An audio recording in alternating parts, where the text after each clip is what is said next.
First ever factory outlet Mukunda jewellers ఈ నెల 23 వరకు శ్రావణ మాస సంబరాలు. బంగారు కొంటే వెండి ఫ్రీ. డైమండ్ ధర పర్ క్యారెట్ 48,450. తెలంగాణలో ఇప్పుడు 22A నిషేధిత జాబితా సంచలనంగా మారింది.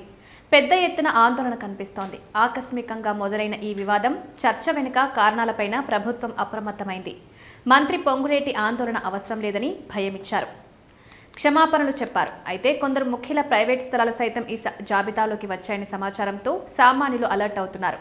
తమ భూములు చెక్ చేసుకునే అవకాశం కల్పించారు. ఇందుకు మార్గాలను సూచిస్తున్నారు.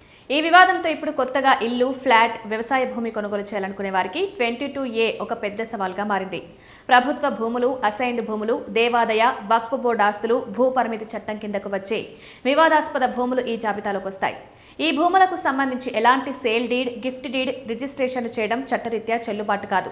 రిజిస్ట్రేషన్ల కోసం 1908లోని సెక్షన్ 22A కింద ఉన్న భూములను ప్రభుత్వం నిషేధిత ఆస్తుల జాబితాగా వర్గీకరించింది. కాగా ఇప్పుడు నెలకొన్న ఆందోళన వేళ సామాన్యులు ఈ జాబితాలో తమ ఇల్లు, భూములు ఉన్నాయా అనే అంశంపై తెలుసుకునే ప్రయత్నం చేస్తున్నారు.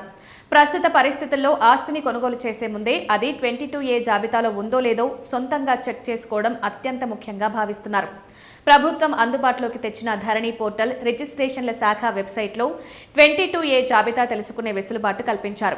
ధరణి పోర్టల్లోని ప్రొహిబిటెడ్ ప్రాపర్టీ సెర్చ్ ఆప్షన్లో అడిగిన వివరాలు సమర్పిస్తే అప్పుడే సమాచారం కోరిన భూమి నిషేధిత జాబితాలో ఉందో లేదో స్పష్టత వస్తుంది.